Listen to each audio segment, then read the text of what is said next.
Emmy Award-winning journalist and former foreign war correspondent for CBS News and 60 Minutes, Lara Logan. Hey, everybody. I know it's getting hot and you've been here all day, so I'm going to make it quick by my standards. I know Chip Roy's a smart man because he was buttering me up before I came out here, so I wouldn't say anything about him. That's a smart politician. Okay, so I'm an honorary Texan and I'm a proud American, but we have a problem because I don't understand, if Texas is so great, why we are where we are. Sorry. I'm sorry, but I gotta call it like it is. We shouldn't be in this position, okay? How many Texans who went to the Capitol on January 6th to exercise their First Amendment rights are sitting in prison without trial? How many veterans? How many law enforcement? What are they doing in this Capitol every day? Because I know what's creeping into our schools is called pornography.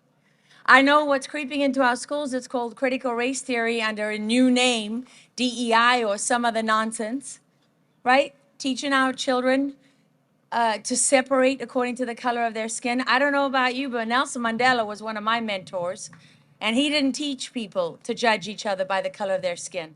He said that we should do the opposite of that. And that's what I carry in my heart every single day. I was born with that in my heart, to be honest with you. I never liked it. If I saw somebody being treated badly, it was a pain. I felt that physical pain. And that's how I feel today, knowing that Texas is the #1 place in the nation for the rape of children for money. That's a reality. So there's been people who've talked a little bit about what happens. But I can tell you there are police officers and Border Patrol agents and lawyers, attorneys, judges, Child Protection Services, family court, counter-trafficking organizations. You know what a lot of these people are doing? They're trafficking kids. They're guilty. When I started working in this area, I was told by many people, you know, a lot of the organizations that say they're counter-trafficking are trafficking kids, right? So this is the harsh reality of why we're here today. How many people are here? There should be 10,000 people here today. Where are they? Where are they? You know where they are? In the great state of Texas, Republican stronghold. They're hiding. Yeah, they're hiding behind their businesses and their family well-being, and they're this and they're that. Nobody wants to be canceled. Nobody wants to be an outlier. Nobody wants to pay a price. Nobody wants to sacrifice. They want to stand on the side of the river, watching people drown and say, wow, I hope someone saves them. Because I don't want to risk anything.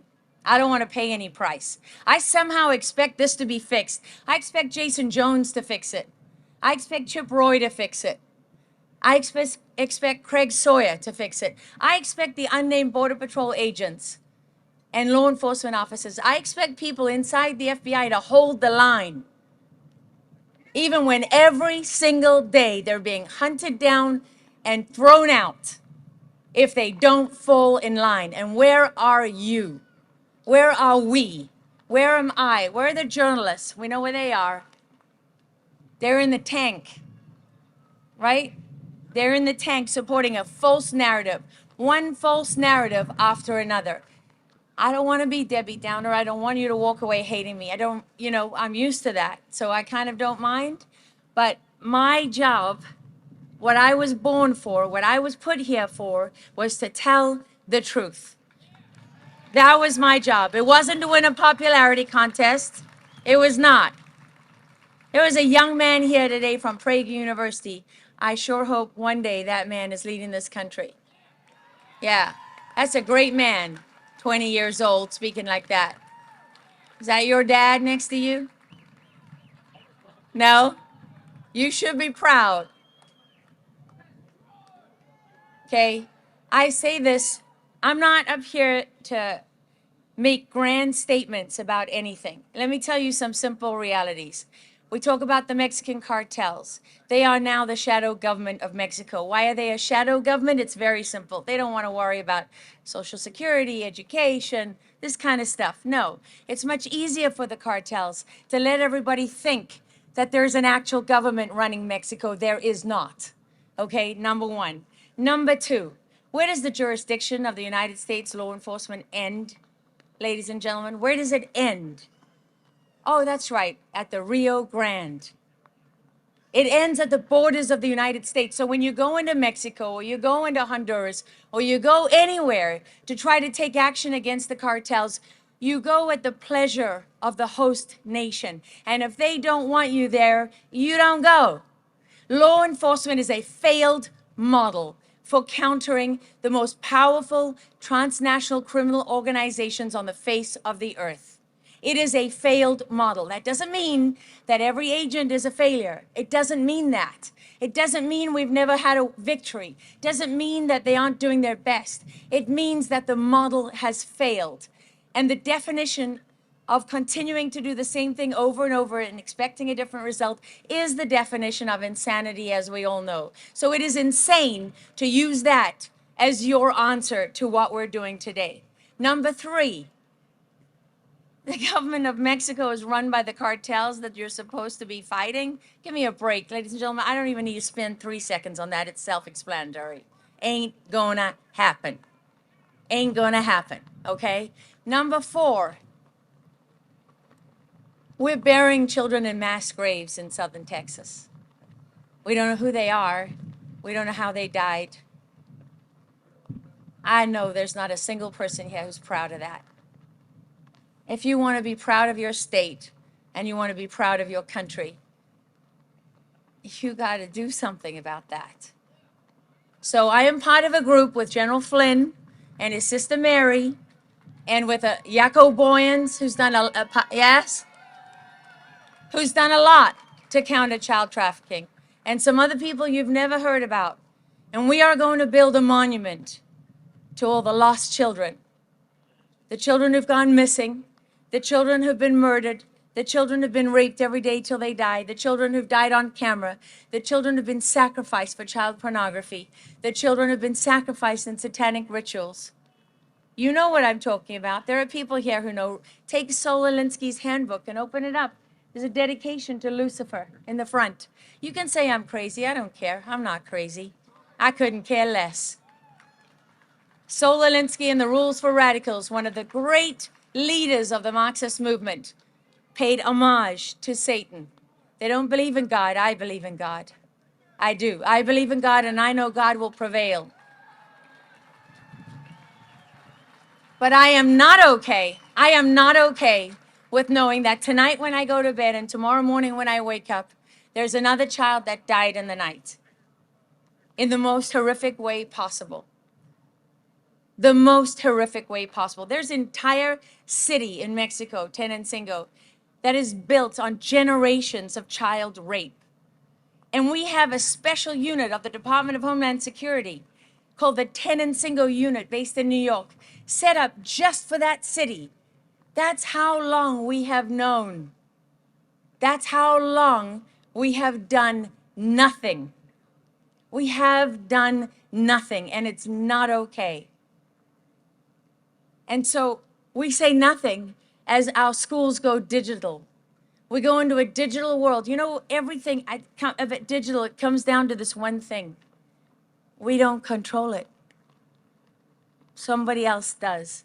Somebody else can decide whether you use your phone, use your Wi-Fi, drive your car. I mean, ultimately, they can turn your car off if you have GPS. And, you know, I mean, think of what you're giving up. Think of what you're giving up. There's a lot of people today talked about left and right. This isn't about left and right, do this together. That's right, it's not about left and right. And if you don't know about 5th generation warfare and 6th generation warfare and 7th generation warfare, then you have no idea where we're going. And you are walking like a lamb to the slaughter with your eyes closed. You are like those people that marched to Auschwitz and other places. That's what you are like. That's what we're doing. We're sitting literally at the gates of Auschwitz, and we're arguing about whether it's climate change or is that really the ashes of human beings rising into the air. That's the ashes of this country. That's the ashes of sovereignty individual sovereignty, national sovereignty. This is how simple it is. This is how simple it is. Sir, when you say open society foundation or open borders, what does that mean? Oh, when you say that blood is the secret to anti-aging, how much blood, sir? Does it matter how young? I mean, if you're 15 or 5 months old or 5 days old, does it change the potency of that anti-aging component? Where do you get that blood, sir? Okay, so I'm the crazy one for talking about it, but read about it in Politico or USA Today or NBC News. You can find many articles telling you that blood is the secret to aging. But nobody asked the simple follow-up question. That's why at 60 Minutes, they called me the follow-up honey badger, because apparently I would never let go until I got an answer. It starts there. It starts with never letting go until you get a real answer. And the answers are staring you in the face. Fifth generation warfare is a war of narratives, but by the time you get through 6th and 7th, you're fighting something that isn't even present around us today. You're fighting machines and artificial intelligence, and you're fighting a digital version of you. And if you don't want to go there, you don't have to go there. I hear people say to me, progress is inevitable. You can't stop technology. Well, okay, well then you can't stop the end of humanity. If you don't want your children to live as slaves, then that's your choice. Because right now, you can still do something about it. And that open border is right at the heart and soul and center of all of these policies. Years ago, I heard a spokesperson for Bernie Sanders say on national television, Chris Matthews at MSNBC made the mistake of saying that Bernie Sanders reminded him of at one point of, the Nazis. And that something he was doing, was reminiscent of Nazi tactics. Oh boy, not allowed to say that, right? That one cut too close to home. Because really, there's no difference between the Nazis and the communists and the fascists. They're all fascists. None of them believe in freedom, and none of them believe in God, and that's all you got to know. So you know what he said when he went out, making sure that Chris Matthews was targeted and lost his job? He said, the days of milk white America are over, and the future of this country is diverse. And that's what every American needs to know. So I thought, oh, well, that's interesting. Why does he say that? And when he says days are over, how many days exactly? And what does that look like? So I'm a journalist. Well, I spent a long time trying to find the population demographics of America because they don't want you to know that more than 75% of this country is still white. So my question is not, I don't like to deal in issues of race, but I want to know what it is exactly you mean. Well, what it is exactly you mean is that we're going to flood the borders of the United States with so many people from so many other places that you will no longer recognize this country. They want you to think it's about race. It's not really about race. It's diluting the pool of people that believe in what this country represents. Diluting the pool of patriots. Getting rid of people who know what the red, white, and blue stands for, or who remember the Alamo. That's what it's about. Because if you dilute the pool of patriots, then step by step, you can go to regional government, and from regional government, you can go to global government. And your individual sovereignty and your national sovereignty are indistinct, in a sense. There's a gentleman here, he's right over there, his name is Glenn Macco. He's poured everything that he owns, everything that he is. I'm not supposed to say this, but sometimes he has to hide from his wife and children because they supported the vaccines and the mandates and he didn't. He paid a personal price in his home, and he's here if you want to talk to him. He's trying to take down Pfizer, and he can tell you why it's possible.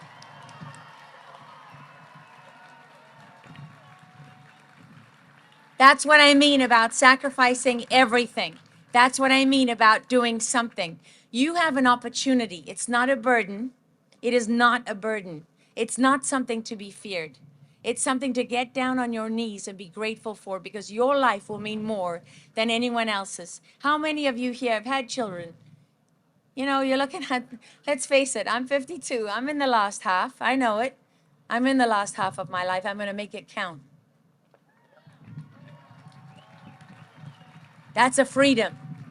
I'm not afraid to die. Dying is part of living. We are born and we die. These people don't want to die. They tell you aging, death, these things are a thing of the past. Human beings don't ever have to live like that again. Well, why would you want to live forever? It's like power. I never wanted it, as I'm not interested in it. Holds nothing for me. I don't care about power or everlasting life. I care about what I do now. I care about the fact that Texas is the #1 state in the nation for sex trafficking. #1 state in the nation for sex trafficking. That's not something to hold your head about. But it doesn't have to be that way. There are many things that can be done. You listen to a lot of people today. I've been talking for too long already, but you listen to a lot of people that told you about things that can be done. And there's one thing I want you to understand. Every little thing fits into a bigger picture, as you all know. So here's a piece of the puzzle. Yes, the Mexican cartels are the real enemy, but who are their allies? Who are their allies? For decades, the Chinese Communist Party has had people living in countries like Mexico. The Chinese Communist Party is all over Latin America. They've married into the cartels. Where did fentanyl come from, ladies and gentlemen? Where did China get it from? They got it from us. That's where they got it from. The United States of America. They got it from the Bush administration. They got it from the Biden administration. They got it from every single administration that has been in power and has enabled and facilitated the movement of all of our manufacturing to China, and who has not stood up and been honest about what is happening. It is a national security issue when you allow one country to have complete control over the manufacturing of every single pharmaceutical your population needs to survive. And when that was exposed during COVID, what did they do about it? Nothing. Where did they find out how to make fentanyl? From the American pharmaceutical companies that outsourced manufacturing to China, who allowed the Chinese Communist Party to put its spies in their companies, who allowed them to steal everything, and then stood by and did nothing while they sent it as a mail-order drug, a few grains at a time. And once Americans were addicted, and Donald Trump went to Davos and said to Xi Jinping, you got to ban fentanyl? Oh, he said, with pleasure. You know why? Because Chinese pharmacists were already in Sinaloa in the mountains teaching the Mexican cartels how to make it, because China doesn't care about the money. So what do they care about? They care about unrestricted drug warfare. There's all kinds of unrestricted warfare. There's unrestricted immigration warfare, by the way. There's unrestricted drug warfare. How did the Chinese lose to the British in the Opium Wars? Because Britain bought a different form of opium from India. They learned more than 100 years ago about the cost of not paying attention to drug warfare. People who are addicted to drugs don't pay taxes. They don't join the military. They don't raise stable families. They don't go to work every Monday morning. They don't. Their lives are a mess. And it's a roll of the dice if their kids make it out. That's not a stable foundation for a country. This country is already at war. And I would put to you that all these people yelling from the rooftops about the Chinese invading, who are the allies of the Chinese? Not just Democrats. There are Republicans and Democrats all over our government who are in bed with the Chinese. Some of them are taking money. Some of them get other things. Some of them go on business trips and have sex with little boys, and they get caught, and they don't want to admit it. Ask General Flynn. When he was appointed by Trump as National Security Advisor, he said there were so many thousands of members of the national security state that all forms of counterintelligence and security had gone out of the window. Literally out of the window. The Chinese Communist Party has been infiltrating people into our colleges for years. The Obama administration extended their visas. Secretary Kerry, thank you very much. Our universities are completely bored out. They're teaching studies according that the Chinese Communist Party want. They're used to fat salaries and luxurious campuses that could never be sustained without the money from foreign entities. And then they send their spies out into American families, American towns, American businesses. This country is so infiltrated that when the DEA launched Operation Python years ago against Cartel Jalisco Nueva Generacion, CJNG, and arrested more than 700 members of that cartel on U.S. soil and seized billions of dollars, guess what it did to the operations of CJNG according to the DEA? Nothing. They didn't miss a step. The cartels have gone into towns and cities across America and bought up property. So have the Chinese. They work hand in hand. And they are in bed with people within this government. So I don't buy the saber rattling. Doesn't mean the threat isn't real. But look beyond the surface to what you're really looking at. And you should know, if you have children and if you have grandchildren, they are being indoctrinated in the schools in Texas, in small towns and big cities. It is happening all over this state. And people who are at Moms for Liberty and Moms for America, they're branded as extremists. Thank you. Thank you. Branded as extremists, targeted as terrorists. That's actually happening on our watch. You know, anybody here from Gillespie County, vote for Dennis McCandless, because he's the only guy that doesn't brand Moms for Liberty as an extremist organization. That's in a conservative town, in a conservative part, in the heart of the hill country of Texas. I have moms coming to me from places, Leandra and New Braunfels and all over. Their kids are being taught to be furries in the classroom. So it's not a time for celebrating. Time is short. If you ask General Flynn, he'll tell you we have 18 months or less. But I will end on this note.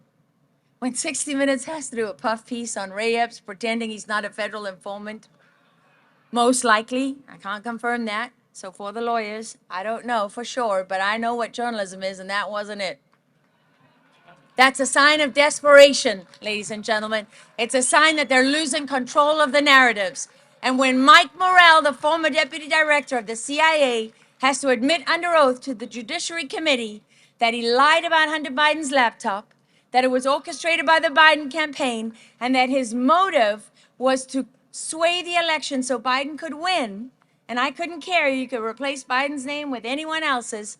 When you admit to doing that, you're admitting to guilt, you're admitting to conspiracy, you're laying out your intent, and somebody's got you by the balls. That's what that means. Find a target, ladies and gentlemen. Hold on for dear life and don't stop, because we have everything to lose. Thank you so much.